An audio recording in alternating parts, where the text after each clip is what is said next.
Okay.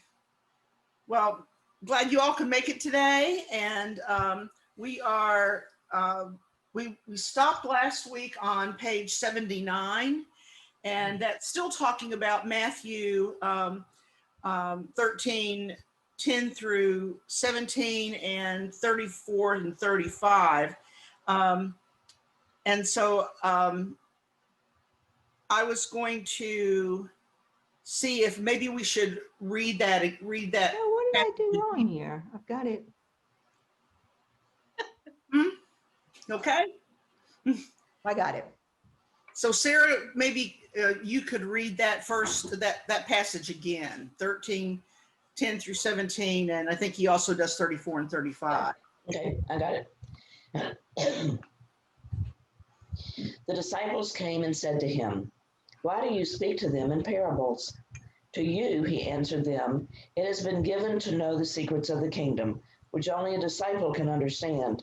But to them it has not been so given. For it will be given to him who already has, and he will have an overflowing knowledge. But what he has will be taken away from him who has not. It is for that reason that I speak to them in parables. For although they can see, they do not see.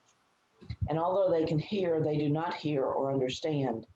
There is being fulfilled in them Isaiah's prophecy, which says, 'You will certainly hear, but you will not understand. And you will certainly look, but you will not see. For the heart of this people has grown fat, and they hear dully with their ears, and their eyes are smeared, lest at any time they should see with their eyes, and hear with their ears, and understand with their heart, and turn, and I will heal them. But blessed are your eyes, for they see, and your ears because they hear. This is the truth I tell you. Many prophets and righteous men longed to see things that you are seeing, and did not see them, and to hear the things that you are hearing, and did not hear them.' Jesus spoke all these things to the crowds in parables, and it was not his custom to speak to them without a parable. He did this, that which was spoken through the prophet might be fulfilled. I will open my mouth in parables. I will utter things which have been hidden since the foundation of the world." And on 79, Barclay starts a section that he calls human blindness and God's purpose. And he claims that the verses 13 through 17, which begins with, "This is why I speak to them in parables," is one of the most difficult ones to understand in the gospel. And I think I've heard him say that a number of times that this is the most difficult thing for anyone to understand in many of his books.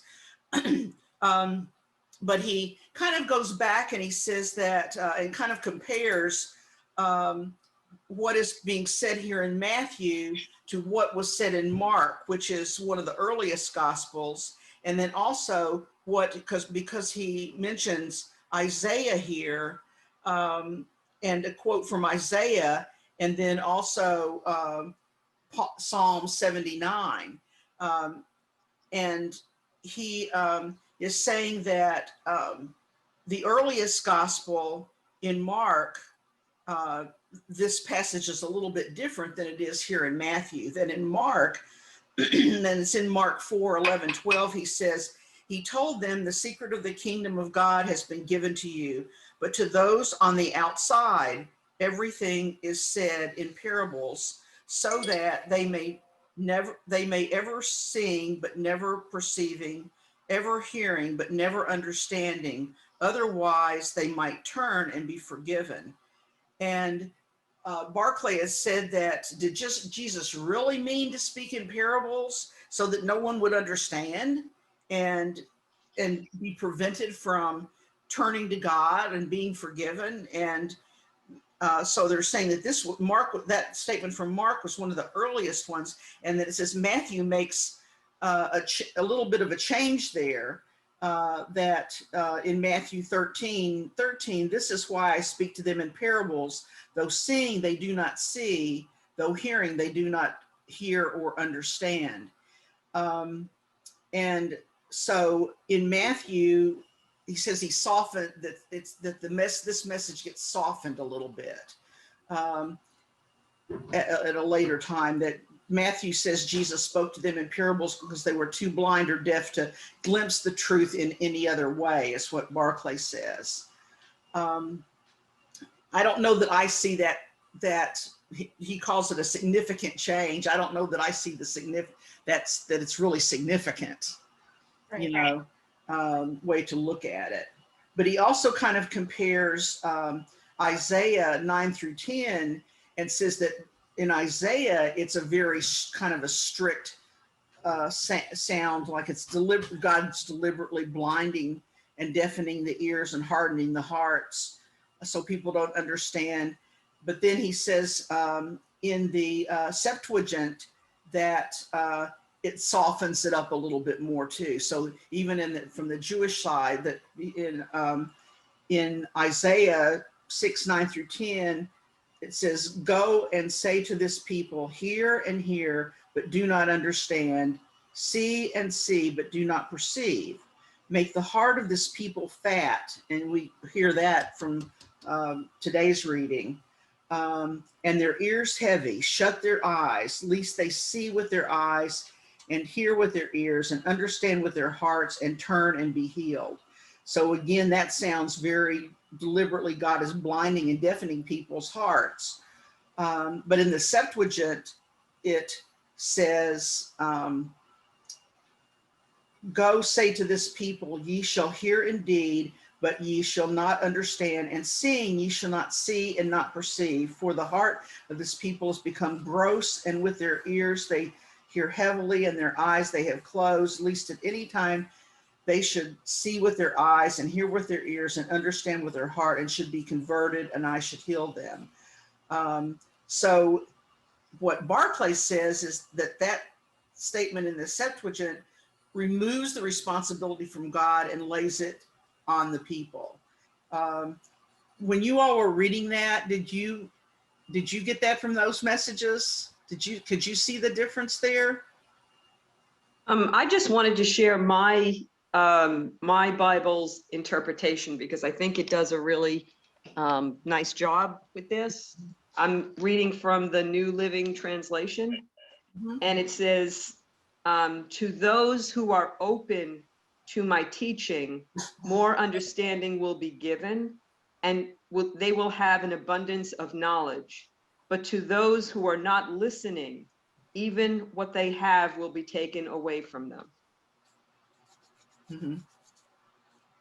That does make a little bit more sense to me.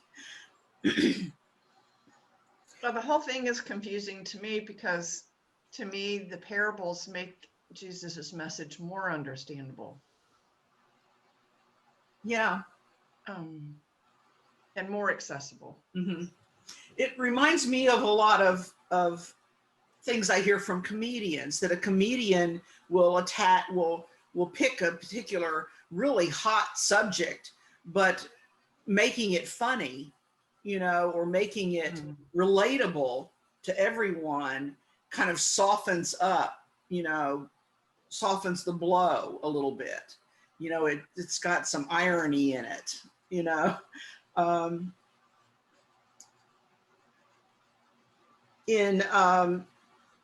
Matthew, any other thoughts on that? I really thank you for sharing that, Claire.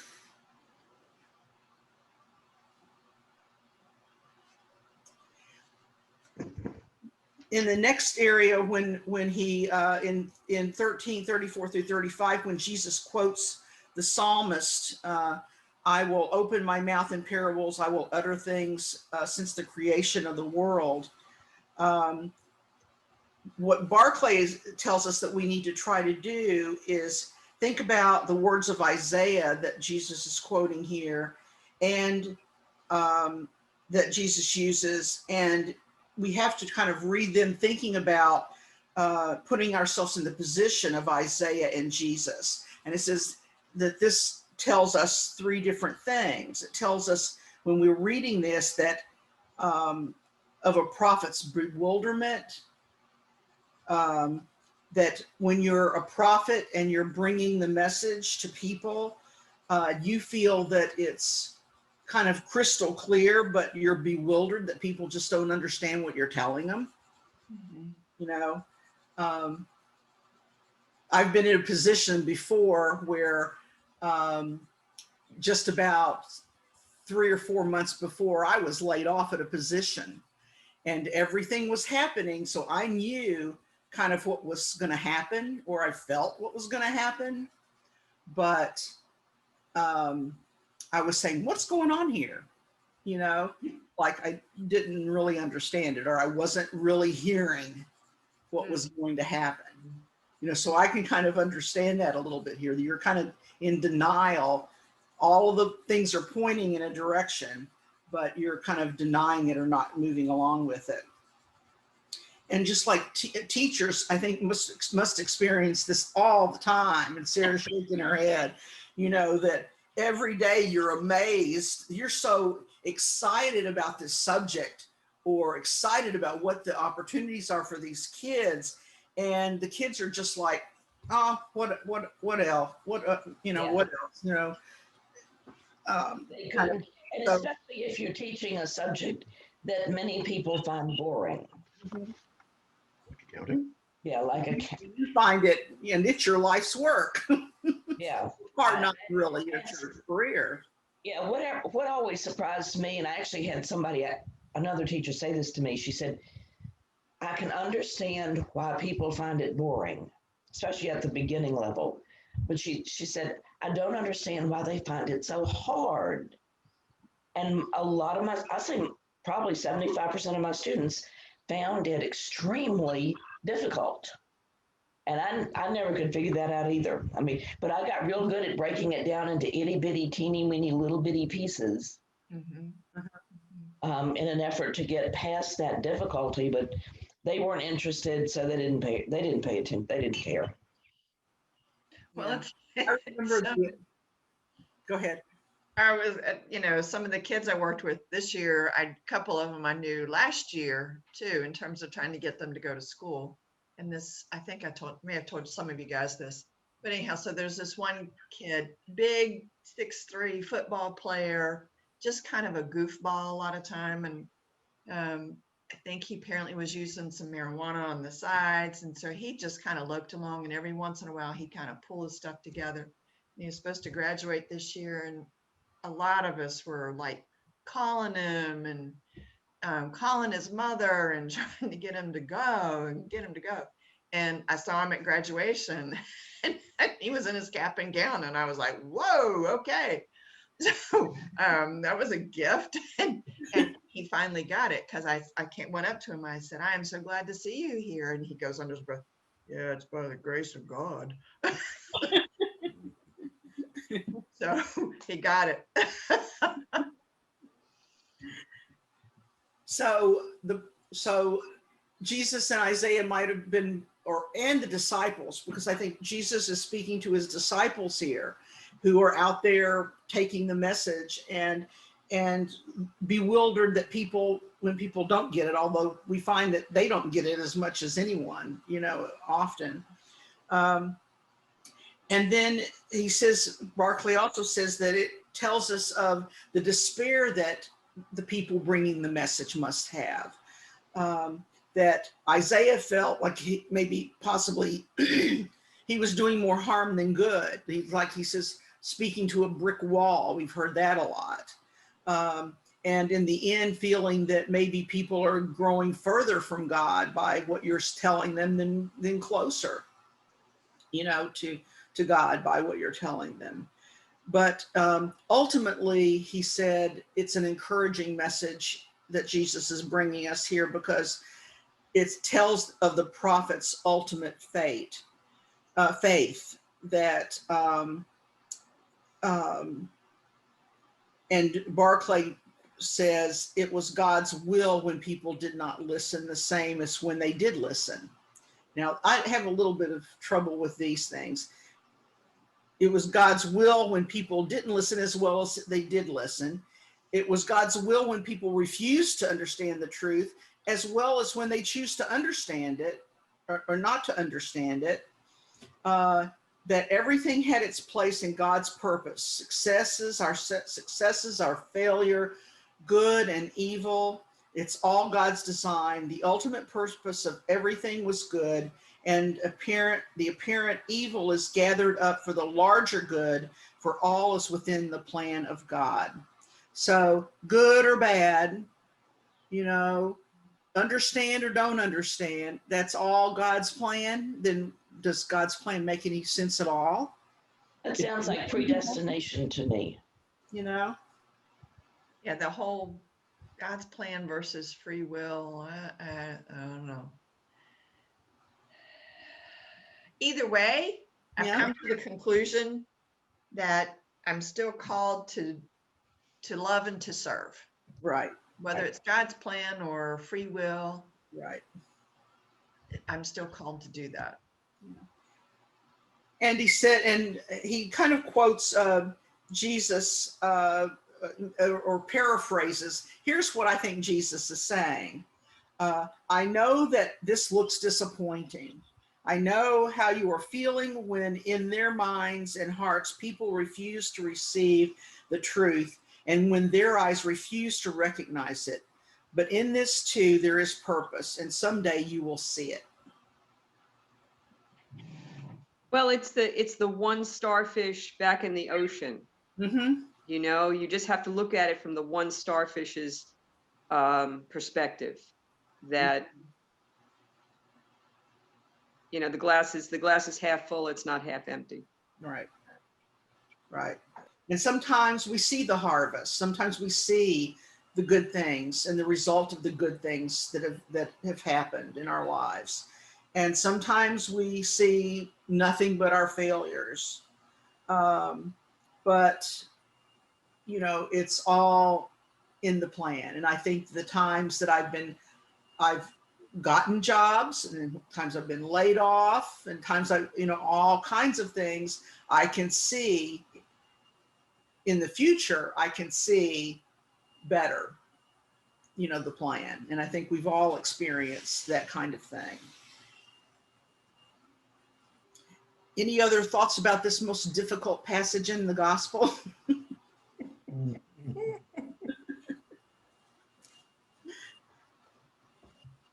Any experiences? I know that we've talked a little bit last week about experiences of not being able to see, or not thinking that we had impact on people, but finding out later just how much we did. Okay, let's move on then to the next reading, which is Matthew 13:24 through 30. And I think it also reads 36 through 43. And this is the parable of the weeds. Kathy? Okie doke. Jesus put forward another parable. The kingdom of heaven, he said to them, is like what happened when a man sowed good seed in his field. When men slept, his enemy came and sowed darnel in the middle of the corn and went away. When the green grain grew and when it began to produce its crop, then the darnel appeared. The servants of the master of the house came to him and said, "Sir, did we not sow good seed in your field? From where then did it get the darnel?" "An enemy has done this," he said to them. The servants said to him, "Do you wish us to go and collect the darnel?" He said, "No, for if you gather the darnel, the danger is that you may root up the corn at the same time. Let them both grow together until the harvest time. And at the time of the harvest, I will say to the reapers, first gather the darnel and bind them into bundles for burning, but gather the corn into my storehouse." When he had sent the crowds away, he went into the house. His disciples came to him. "Explain to us," they said, "the parable of the darnel in the field." He answered, "He who sows the good seed is the Son of Man. The field is the world. The good seed stands for the sons of the kingdom. The darnel is the sons of the evil one. The enemy who sowed it is the devil. The harvest is the end of this age. The reapers are the angels. Just as the darnel is gathered and burned with fire, so it will be at the end of this age. The Son of Man will send his angels, and they will gather all the stumbling blocks and all those who act lawlessly out of the kingdom, and will cast them into the furnace of fire. And weeping and gnashing of teeth will be there. Then the righteous will shine as the sun in the kingdom of their Father. Who has ears, let him hear. Yeah, in this passage it says corn. Didn't we think one time that corn didn't exist back then? Right, and then in his explanation, he describes the darnel as comparing it to wheat. Mhm. So, Yeah. yeah, so that's confusing. That he himself would translate into corn. Mm-hmm. My Clearly version this says has to me wheat. that hell exists. Right. I didn't understand that, Gail. Throwing into the fire, gnashing of teeth, that clearly is a description of hell. Some people don't like to say, oh, there's no hell. Yeah, there is. Yeah. Now, my Bible, the New Jerusalem, describes the new seed as the good seed as wheat.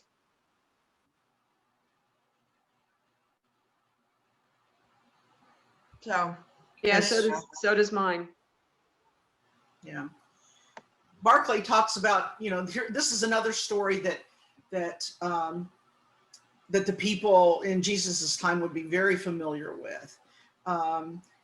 It was even forbidden by Roman law that someone does this, where they take bad seed and sow it in the fields because you have an enemy. They said that in India, that was one of the threats that people would make, is if they don't like you, they go sow bad seed in your field. And this, what they call, he calls it tares, T-A-R-E-S. Barclay calls it that, but he says that it was a weed seed that was called bearded darnel. And so the reading that Kathy just mentioned says darnel, and that the word for that, the taurus word, was connected with a bad deed or to commit fornication, that particular word. And they say that it grows in such a way, I think Kathy had mentioned this, that it is completely indistinguishable from the wheat growing up itself. So you can't tell the weeds from the darnel from the wheat when it's young, and yet, and Barclay also mentioned that it was called bastard wheat at one time, a kind of wheat that's gone wrong. And it says that you really can't, when you harvest this, you can't do anything about it until harvest time. Okay. That it looks so much like the wheat that you can't separate one from the other, or you're going to pull up all your good wheat. But you have to deal with it at the harvest.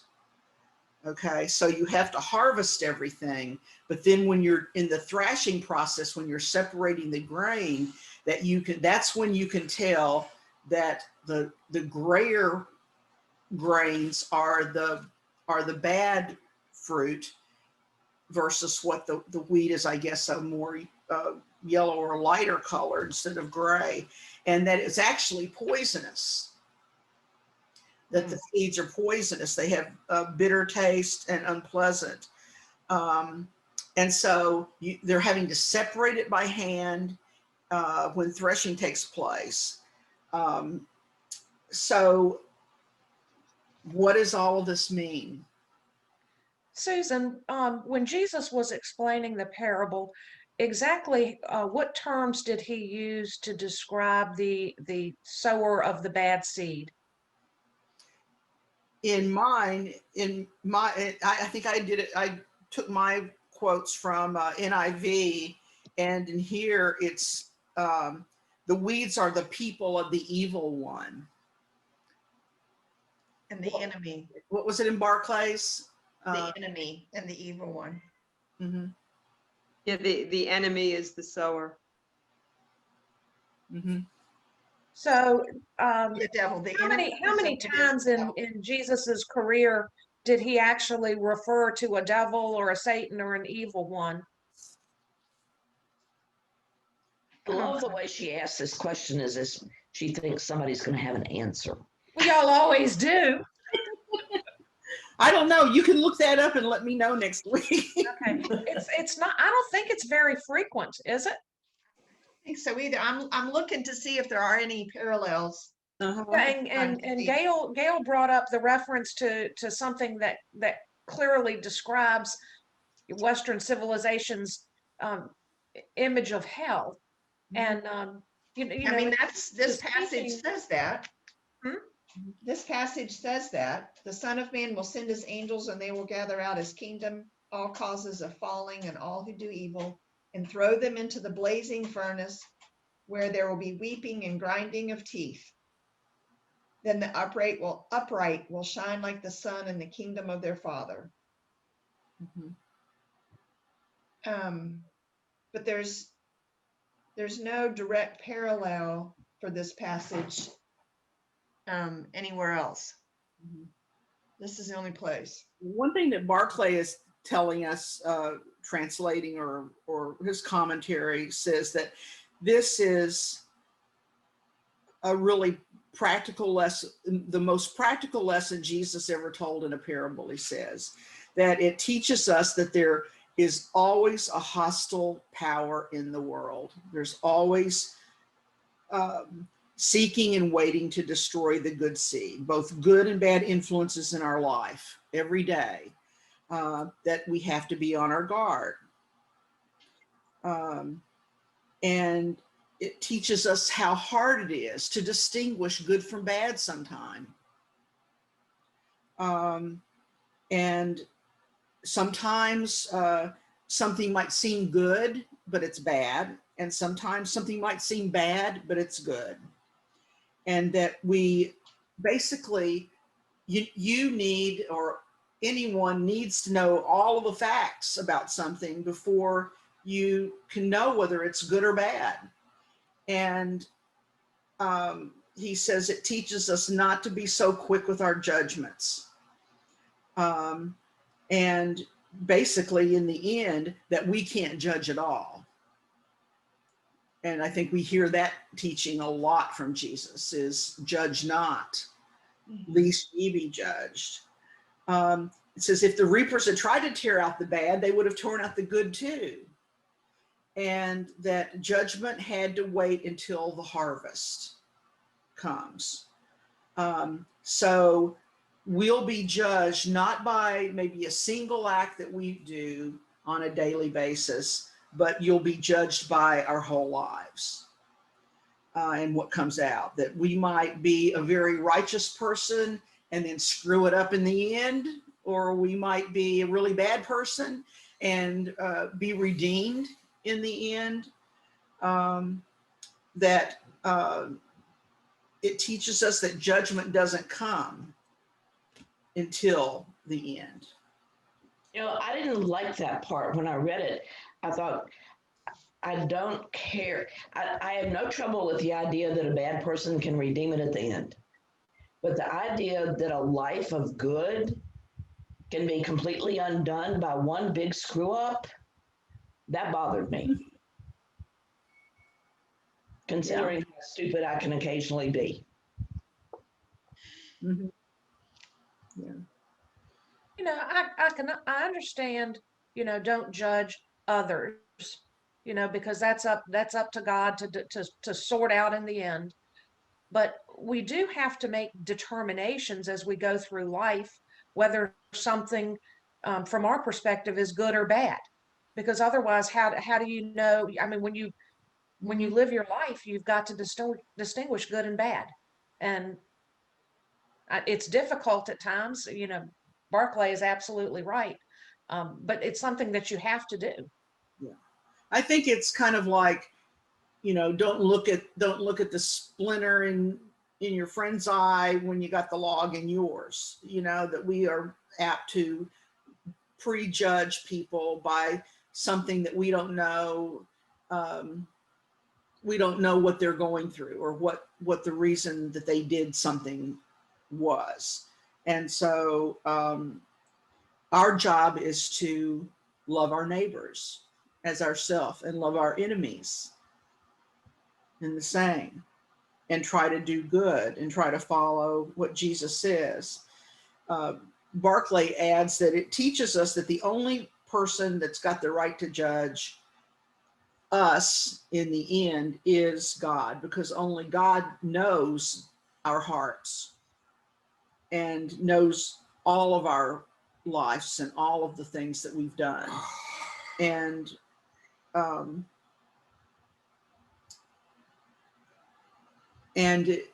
what he is also saying, which I kind of have a hard time with, is that gnashing of teeth and whatever, that it's a warning that in the end we'll all be judged by God.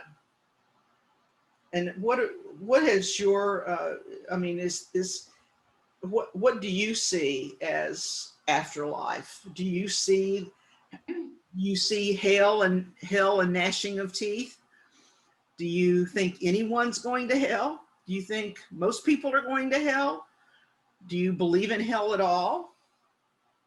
I believe that people who have, come to Jesus are going to be in heaven. Now, Billy Graham's going to be in the front row, and I'm going to just squeak in the back door. But I just believe that people who do not, they just will not be given the gift of eternal life. I think if anybody has read the book Conversations with God, the philosophy in that book is that we all get there in the end. And when you compare that philosophy to this particular passage, there is a extreme disconnect. And I try to wrap my mind around that. But if anybody's got any help, that would be good. I have a really hard time with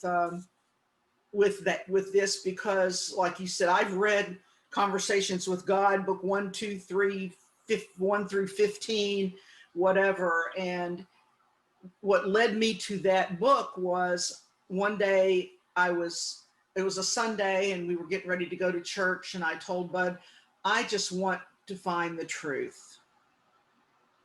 And I'm seeking the truth. And I thought it might be scientific truth or whatever. And then I went to church, and then Bud was elder at both services. And so at the second service, I went to Books A Million bookstore over here on Broad Street, walked in the door. The first book in front of me was Conversations with God, book 1. And I bought it and I read it, and it gave me goosebumps. And then you talked about it, and so I went and read it, and then I talked about it, and then Nancy went and read it. And I have it on my bookcase to read. What I found really interesting about the setup at the bookstores, I was looking for it in the Christian books, and I couldn't find it. And they said, "Oh no, you've got to cross the aisle." And I thought, "Oh crap, I'm crossing the aisle. What's the significance of that?" After reading the first 3 books, I said I was angry. I took books out of the New Age and moved them over to the religious book. So is that where they had it? Was in the New Age section? It was a different section from the traditional, where you would find all the other, the spongs and what have you. Oh, that's so that, well, Yeah. anyhow. My mother read it and thought it was blasphemous. Yeah. But again, I mean, if you compare the philosophies in that series of books to this particular scripture, there is an extreme disconnect. So is there a reckoning where some people, like your Adolf Hitlers, are on the wrong side of the fence? I mean, there are a lot of people that are comforted by the fact that, well, they didn't get their just desserts on earth, but in the end, they're going to get it. I don't know. Who's to say when the end occurs? Maybe they'll go to hell for a while. True. You know, I grew up thinking hell was permanent, and somewhere in a discussion, probably in this class, somebody said something about it being, you know, not permanent.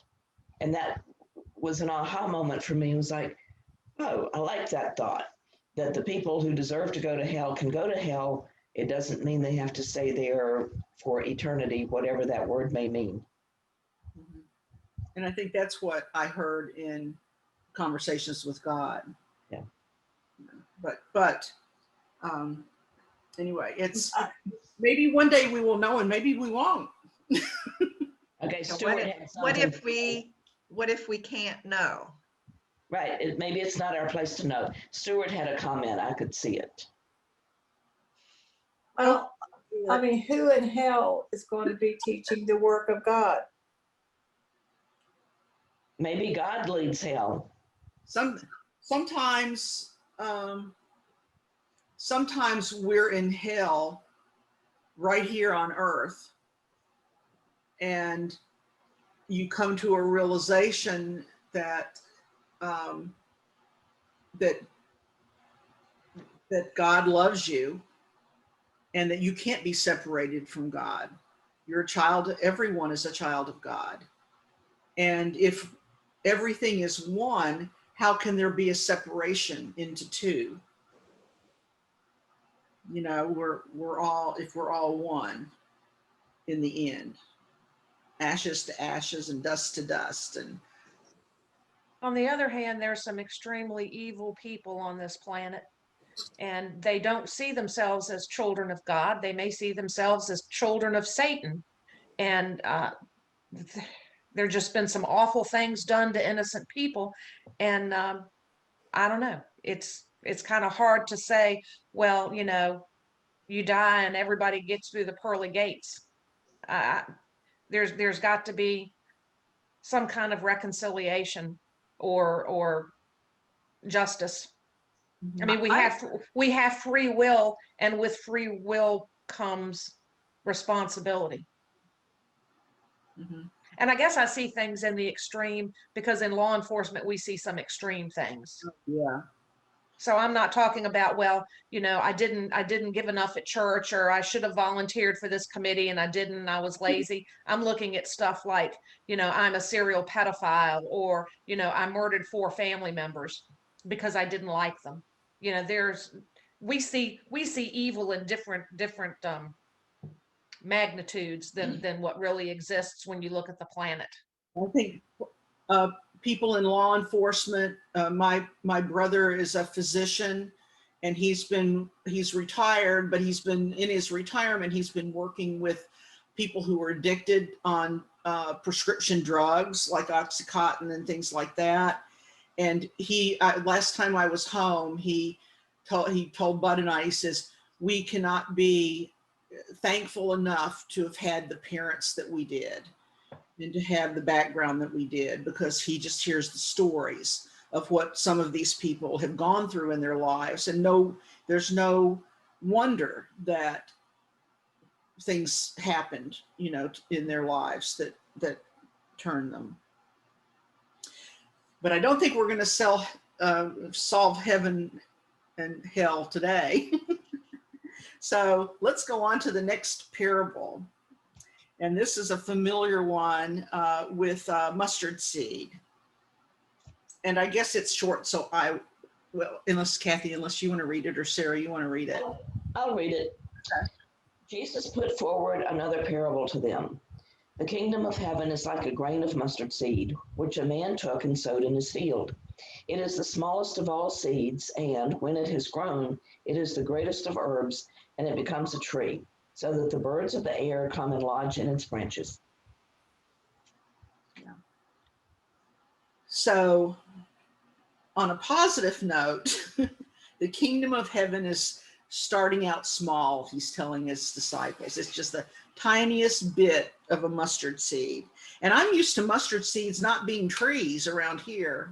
You know, I think I might have told the story before. Bud and I, when we first got married, we went out into the countryside, and we saw these yellow mustard plants growing all over the fields, and we grabbed them up and we filled our whole BW full or Dotson full of mustard plants. We were going to go home and make mustard.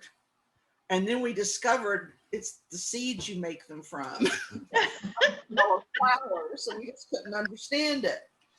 But Barclay adds that that the mustard seeds that Jesus is talking about in the Middle East, they grow into something like 12 feet high trees. They're huge, and they start from a tiny, tiny seed. And he says that even though the mustard seed wasn't really the smallest seed, that a cypress tree had a smaller seed, that in the Jewish community, they always used as small as a mustard seed to represent something tiny. So they would say, talked of a drop of blood as small as a mustard seed, or a breach of law as a small breach of law, like a tiny little mustard seed.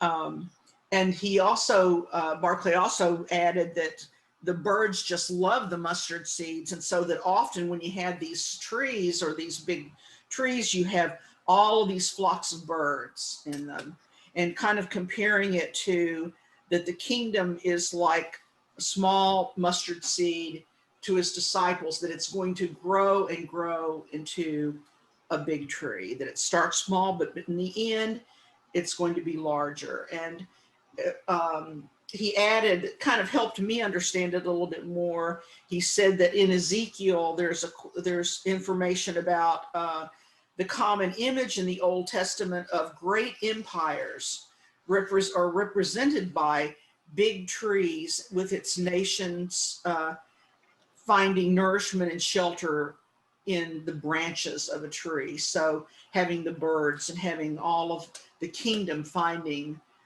or the people of the kingdom finding nourishment and shelter and rest in this tree of the kingdom of God. And Barclay kind of goes on to add that history shows us that big things happen with small beginnings. He says, an idea, you have just the thought of an idea that you have can change civilization. That he said a witness begins with a single person that can light a fire in other people. Think of our ministers that we've had, one person and the message that they bring to you, or one mentor that you had who just expanded your whole life. And with Jesus and the force of this one person, this one individual coming to earth, and the impact it's made on the world. So he is saying, with regard to what does this particular parable mean,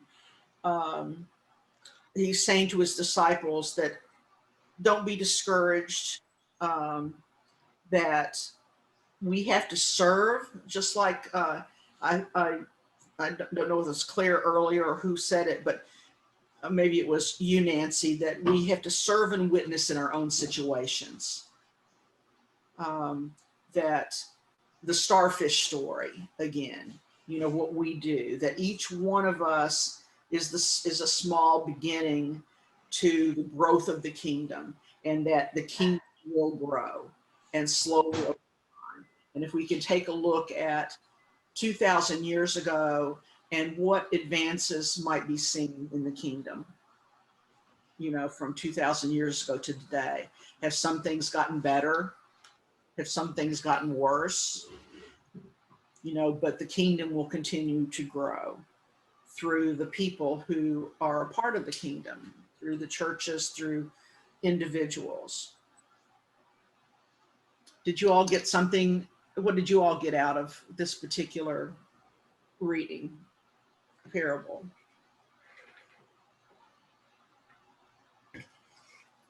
I liked all of his illustrations, about especially Wilberforce, somebody looked at him and said, why don't you do this?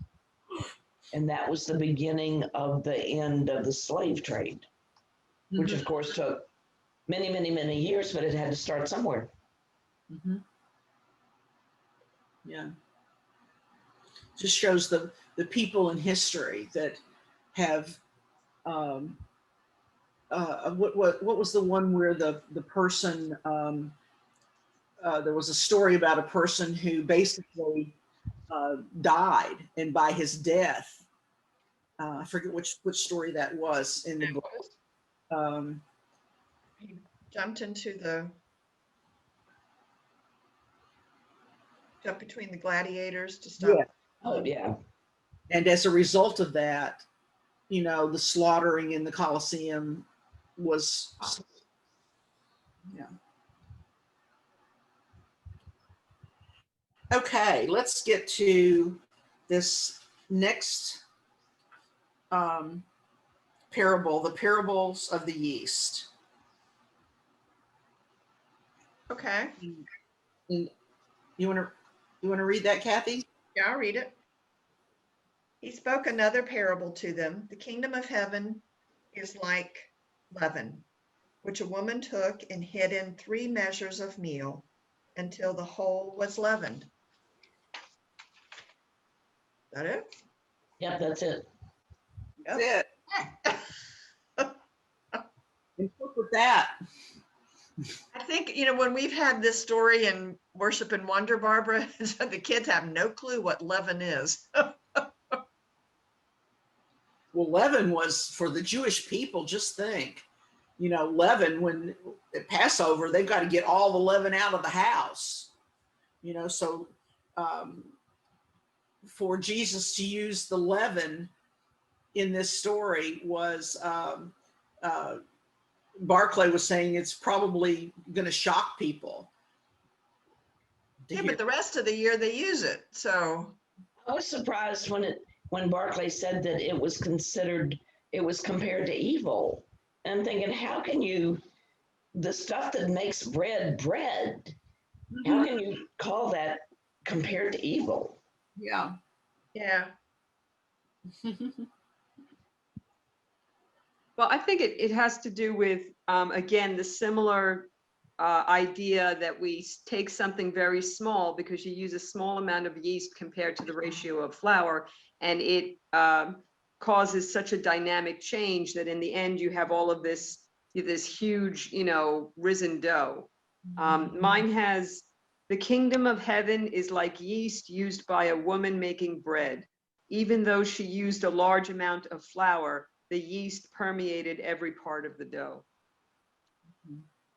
And again, it's talking about the kingdom, that all of this dough, and you add this little bit of leaven to it. And it's talking about what Barclay is saying is the whole point is the transforming power of this leaven on the dough, and how the transforming power of the kingdom and the message that Jesus is bringing on our whole civilization. And Barclay kind of goes into it saying that look at over time what Christianity and Jesus's message has done for the life of individuals. He talks about the function of Christianity is to make people do good things, to make us serve for the good of everyone, that we're all brothers and sisters. He talked about how it's transformed the lives of women, that Greek women lived in seclusion, and Christianity transformed the lives of women and the weak and the ill, and the elderly and children, and how it's nothing in history has really demonstrated more of a transforming power of that yeast being put into the dough.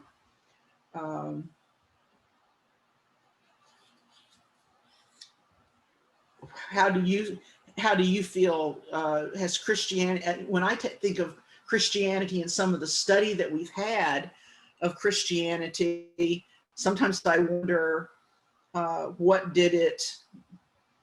kind of bad things did it impact too, you know? Not that Jesus's message did it, but all of the people's interpretation of what Jesus said or what the Bible tells us to do might have had in a negative way. Well, I think back in the early days of missionary work, missionaries would go into foreign lands and say, you know, and take their culture with them and impose their culture as well as the religion on these folks. You've got to dress like us to be a Christian. Mm-hmm. You know, and I think that was not a positive thing. Right. Yeah. Barclay also kind of spends quite a bit of time saying that this transforming power, he kind of compares it, does the kingdom, he says some people think that the kingdom works, the work of the kingdom is unseen, and that some people believe the opposite, that the work of the kingdom can plainly be seen. Like when you put yeast in bread, you see something happening, you know, to the bread. And he talks about how both views are true, that when we see back in Jesus's time or in early Christianity, that when Christianity came to Thessalonica, he said the cry was, these people who have been turning the world upside down have come here also. So the impact that Christianity had on transforming caused a lot of disruption in some of the societies back then. So